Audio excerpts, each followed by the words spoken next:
Ladies and gentlemen, welcome to the Ultimate Japanese Game Room / Collection Tour. I am your man out of Japan, Jay Contra, and in this video we are going to go over all of my shells, how I've ordered them, where I've put things, and hopefully I will be able to show you something that is interesting. Let's start off with the non-video game stuff.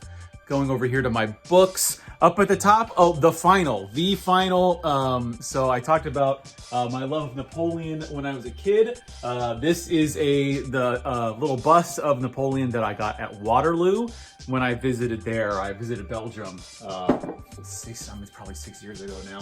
And then my dad gave me these little ones. I don't know what I'm gonna do with these. I'm not sure what I'm supposed to do with those. So there's your little bit of Jay Contra lore there. Here's the Napoleonic insignia that I got at some museum a while back. These are all of my books. Nothing particularly interesting about them. Although the one Blu-ray that I kept, I used to have a bunch of Blu-rays, but then I sold them all because why would you need Blu-rays anymore? But the one I still have is the Thomas Crown Affair, just because I really love it. And Pierce Brosnan, of course.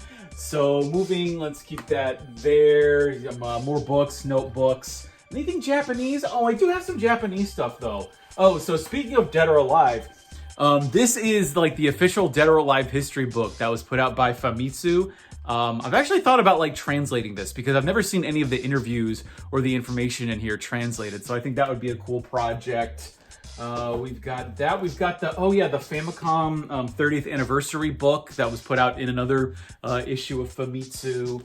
Let's talk about the Japanese stuff. Let's go down. Actually, let me bring it down to the level of the manga over here. So here's my collection of Japanese manga. I used to have a bunch of English language manga, but of course, because I am a true weeaboo, I got rid of those and replaced them with the Japanese versions. We've got OG Sailor Moon. OG Sailor Moon, very good. Actually, very cool. I love the original Sailor Moon comic books. I love the anime as well. Of course, we then have Dragon Ball. Let's pull up number 5. Originally Dragon Ball was printed in these smaller manga over here. You can kind of see the difference. There's Yotsuba. Love Yotsuba, by the way. Also very good if you're learning Japanese. Yotsuba, fairly easy read and also just a phenomenal story. So this is your normal sized manga here. And then they reprinted, I want to say in the 90s or in the 2000s, these big, beautiful copies of the original Dragon Ball. I think it's basically Dragon Ball through Dragon Ball Z. And they have some of them are in full color. Maybe not in this one for some reason, but sometimes, most of these have some full color sections in them. And they are great. They are really good. Here's a weird one that I got. I don't know if it's technically a manga or not. Is this 13? Yeah, that's 13. So Putting Away Yotsuba, highly recommended, by the way. Another interesting manga that I thought was good was, so there is this Swedish lady, I think she was Swedish. I think she still lives in Japan now. Her name is Åsa Ekström, I think. So she made this manga about just observations of being a foreigner in Japan. And so she collected 2 volumes. I think there's probably more, but I haven't been in Japan, so I don't know. These are very good. It's called Osa's Discoveries of the Mysteries of Japan. So something like that. There's also, of course, as many people on the channel or who are watching the channel probably know, Majora's Mask is my favorite game of all time. So of course I had to have the Majora's Mask manga, and this also combines, so it's complete Majora's Mask as well as the complete Link to the Past manga. Not many people know that Zelda had a manga, but it is very good read. So that's that.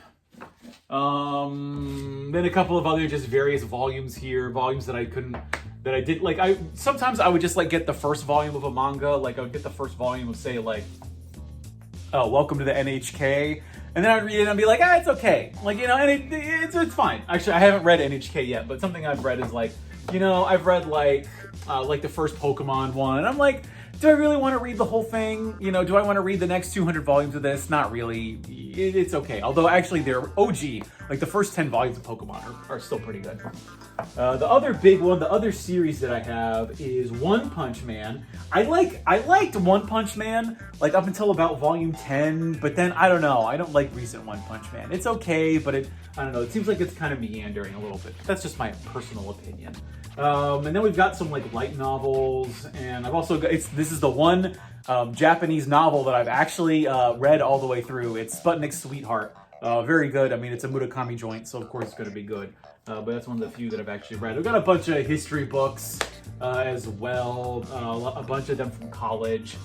Here's my CD collection. I know I got rid of a bunch of my CDs, but then when I was in Japan, I started getting a bunch of like J-pop albums. So like Utari Hikaru, Living Japanese National Treasure, Japanese and American National Treasure, Utari Hikaru. Here's Perfect Blue. I got a bunch of her discs actually. I remember my dad got me this when he went to Hawaii.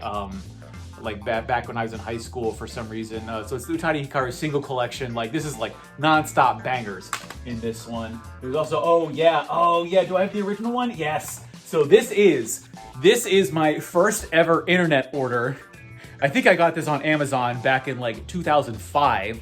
This is the Kingdom Hearts original soundtrack, one of the best original soundtracks of all time, made by another living Japanese national treasure, Yoko Shimomura. Love Kingdom Hearts 1. I think is this the American version? Yeah, no, it is the American version. And then I think this is the Japanese version.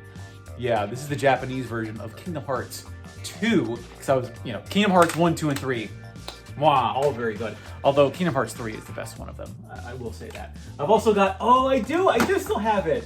So when I was a kid, I think like a lot of kids, of course, there is the Pokemon To Be a Master soundtrack. I've still got that, baby. Had that for like the last 20 years. Oh, Black Mages 2, Skies Above. The Black Mages, if you're not familiar with them, it's like Nobuo Uematsu, the guy who did a lot of the original Final Fantasy music, and a couple of other guys, and they're basically in like a metal band together, and both of the Black Mages albums are very good. Those are fantastic. And then, of course, I've got a few more Utari Hikaru albums, by the way, but of course I have to have the Majora's Mask. I think this is the Majora's Mask 3D original soundtrack, so I got my hands on that. Let's move that along. Let's get to the games in a little bit. Here's games, but I want to move these to the other shelf. But this is my card collection down here. There we go. So you can see my card collection down here. It's mostly Pokemon and Magic the Gathering, Japanese Pokemon cards, English Magic the Gathering, and a little bit of Yu-Gi-Oh! I used to collect Yu-Gi-Oh! Back when I was transitioning out of Pokemon and into Magic the Gathering, and like the halfway point was Yu-Gi-Oh! So I've got a bunch of the old sets. Nothing's like really valuable or like collectible, but I held on to it because I like the cards. And then there's Magination. I don't know if anybody's heard of that, but Magination was another like sort of transition card game that came out in like 2001, 2002.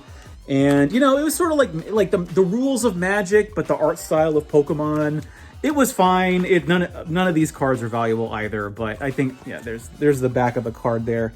But yeah, so I still held on to a bunch of the cards, and I like to keep them in the binder and look at them when I want to think about middle school. Oh, there's my Blue Eyes. There's my Blue Eyes White Dragon that I got because I bought the Yu-Gi-Oh! And the Kaiba deck. So I've got that, and then some people have been asking to see some of the cards, so I might do like a binder video one of these days. Let's move over to, there's some more card stuff down there as well, and there's my Minas Tirith bookend from the collector's edition of the extended edition that I bought back in the day because I was a huge Lord of the Rings mark.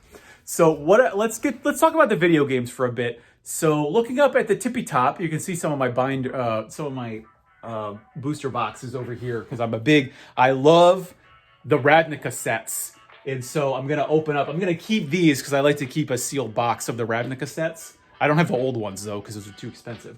But I'm probably going to end up opening these. I need to get around to collecting full sets of those. This is the Famicom network adapter. This was a way that you would, I think in like the later 1980s, you would hook up your Famicom to the internet to get like stock tips back when Japan was in the bubble economy. So that's what made this popular. It has no real function today, but apparently it's worth like $100. So I found it in like a hard off.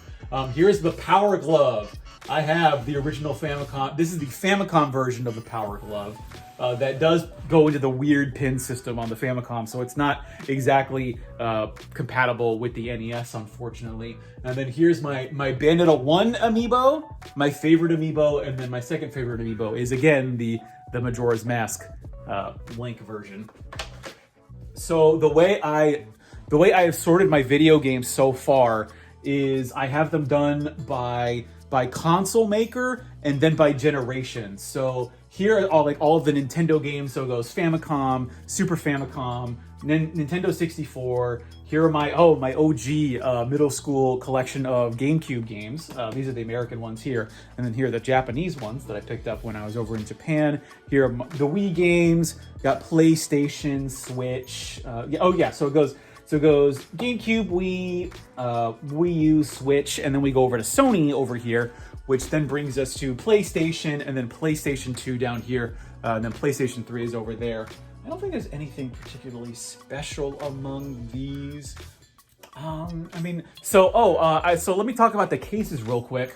So for my more valuable games, I talked about this in a previous video, but I used I think it's Retro Game Protection. I think that's the website I got these from. These are clear acrylic cases that, they're sized for, he's got like North American sizes, PAL sizes, Japan sizes. He's got sizes that are fits for specific collector's editions. There's so many things that whoever runs that site makes that I think, and they're also very cheap. They're very, especially when you buy them in bulk.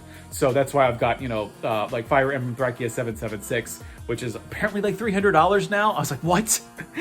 I thought I overpaid for this like in 2016. That's apparently only half the price of what it is now. So I've got like that. The holy grail of the collection is, of course, my complete unboxed copy of Rekka for the Famicom, the best shooter for the Famicom, one of the best shooters ever made. It, like, if you showed someone Rekka, Summer Carnival 92 Rekka in like 1983, so this came out in 1992, of course. If you took a time machine, went back to 1983 when the Famicom first came out and showed them this game, you plugged this into the Famicom and showed them it could play this game, their heads would explode. It's that good and that visually impressive. I do have I had to go to the Nintendo store in New York City when these first came out to pick this up because I was visiting a friend. So I ended up getting the Super Nintendo Classic Mini. I've got the NES Classic Mini over here as well. So I held on to those. I did sell my Japanese ones because, there are certain ways of getting around and not being able to play the Japanese games on this, if you know what I mean. So that then transitions. Let's go to, if you want to know how OG I am in terms of Magic, I still have my fat pack of Time Spiral. So that's how old school I am in terms of Magic. Let's move over here. So we talked about, I've got my PS2 games on the shelf down here. Let me then bring you over to the other shelf, because then we've got PS3, PS4, and something I should say, I actually need to get more shelves because a lot of these games are actually double stacked. Because the thing about bookshelves is because they're so thick, they're so deep, I should say, thick and deep. You have to be able to either double stack these or you're going to be wasting a lot of space. Because if you look like down here at my Game Boy games, look at how they only take up like a third of the depth of the shelf. And so that's something that you might want to consider doing, especially for me because I don't have a lot of, wall space in this room. You could also get around that by building your own shelves and like sizing them appropriately to the media, because there are like media and DVD shelves that will properly store these. But these are bookcases that I've had for like the last 20 years, except for this one. This one's new. I got this at IKEA a month or two ago. But like these ones, I don't want to put these anywhere. They're also like solidly built shelves. Like these babies will not sag, unlike some of the other cheaper like Billy IKEA bookcases. the shelves on those, I think the newer ones are better, but like the older ones tend to sag. And especially when you have all of these disc-based games on them, because the plastic and the weight of the disc and the manuals, that can make the shelves tend to sag. So we then go from Sony over to Sega. I guess technically Sega's, first in the alphabet, but I just decided to put Sega here. So we've got all my Genesis games. I don't have anything super remarkable here, but then, and for some reason, I replaced the LCD screen on my Game Boy Advance with with an IPS screen, and so this is the one that I have left over that I actually put in one because I actually have a problem with my Famicom Game Boy Advance SP. So there's Sega Genesis, Mega Drive, Sega Saturn, and then we've got Dreamcast going down to Xbox, the Xbox or OG Xbox 360, both my American and Japanese games, because I was an Xbox player when I was in college. So I've got the entire Assassin's Creed series. Well, I don't have Black Flag on. I've got it on PS3, but I don't have it on Xbox 360. Xbox One. I was a fool, and my first next gen console was the Xbox One. I played a few games for it, and I'm a huge Halo fan. I love Halo, so I don't mind having it, but I literally have not played it in probably 7 years at this point, like since it first came out. And then what is, I think, even more interesting is the Neo Geo CD collection that I have over here. Oh, here's some of my 3DO games. This is what is this? Iron Man, Tetsujin, and Starblade. Both Starblade Namco? Yeah. So that's over there. We've got my PC Engine collection over here. I don't have anything super expensive in Neo Geo CD, unfortunately. We then come down. I do have a bunch of expensive. I have a bunch of expensive Game Boy games, though. Game Boy Advance specifically, because those things have gone way up. Like, for example, I've got Pokemon Emerald. I've got Pokemon Ruby as well. Yeah, here's Ruby. And what's nice about the Game Boy Advance games is you don't need the batteries for them to work. The batteries only control the clock and not the save, because they're all flash-based. I got a bunch of Castlevania games. I really need to get, is it Aria of Sorrow? Yeah, I think it might be Aria of Sorrow. That's the one that I don't have. I have Circle of the Moon, and I also have Harmony of Dissonance, but I do not have Aria of Sorrow, which, does suck because it's like a $200 game. Jesus, maybe use my Biden bucks to pick that one up. And then I have all of the Gen 1 and Gen 2 Pokemon games. So I've got green, red, blue, yellow, gold, silver, and crystal as well. Yeah, although of course the batteries are so the thing about it is that actually all the Gen 1 saves are still around. All the batteries still tend to work on that, unless you've got like a bad one. It's the Gen 2 batteries that are really bad and will tend to go out much more quickly because they have to control the clock, and because the clock sucks up all of that juice from the tiny batteries that you're putting in the cartridge. That's why those the saves on Gen 2 tend to die. And you need to, if you're buying a Gen 2 game, make sure the battery has been replaced, because otherwise you're not going to be able to save. And then all the way at the very, very bottom, we have my, Virtual Boy. Let me make it, here we go. So then at the very end, we then have Virtual Boy, the one Vita game that I have, even though I don't have a Vita. That's my Final Fantasy Wonder Swan collection. I've got Final Fantasy 1, 2, and, or is that Final, no, that's 5. Oh, is that 5? I would play 5 on the Wonder Swan. I think that'd be cool. And then, Gal's Fighter, the one complete in box Neo Geo Pocket game that I have. That's Gal's Fighter right there. Let me put that there. And then my PSP collection, which I haven't played in a long time. And then finally, my PC collection. I don't often talk about PC gaming on the channel, but back in like high school and college, I was all in on PC gaming. So I've got stuff here. I've got like Sins of a Solar Empire. I've got the Halos because I prefer playing FPSs with a mouse and a keyboard. I've got like Warcraft 3. I managed to find the Warcraft 3 Frozen Throne complete in box at a store nearby me for pretty cheap. Other one, I've got like the Total War games. I talked about my love of history previously. I've got the boxes. You can't actually do much with these anymore because they've been patched into oblivion. But I've got like Empire, Total War, Shogun 2. I've got Rome laying around here somewhere. Oh, and then I've got like a complete unboxing Diablo because I found that at a hard off for some reason in Japan, and I wanted to have it. So that's been longer than I thought it would have been. Oh, let me complete. Yeah, let's finish off. Let's finish the video. Here is my Master Chef hat that I got from the collector's edition of Halo 3 because it was like on sale for $20 and I bought it, and because that was cheaper than I could find Halo 3 anywhere else at the time. We've got Hey You Pikachu. We've got Densha to Go. This is the controller, and then the game itself. Over here, this is like a train conductor's controller of what he uses to drive the train. And then Densha to Go, a train simulator that came out for, I think, the Dreamcast, PlayStation, and the N64. There's Hey You Pikachu over there. And then, of course, let's end with the best game of all time. This is the fat version of Legend of Zelda Majora's Mask. This is the one that comes with the memory expansion pack that you need to actually play this game. Although there was a separate version that was sold that did not have the memory pack with it, but I'm just fine having the one to have on the shelf because I think it's really cool. So in the next video, we're going to talk about the games that I have. We're going to go into we'll go into the gaming closet, or I'll pull some stuff out and I'll talk about how I like sort my video game consoles, especially all the loose ones that I have that I use when I actually want to actually play games. I know, weird to talk about actually playing games instead of having them, but that's a subject for the next video.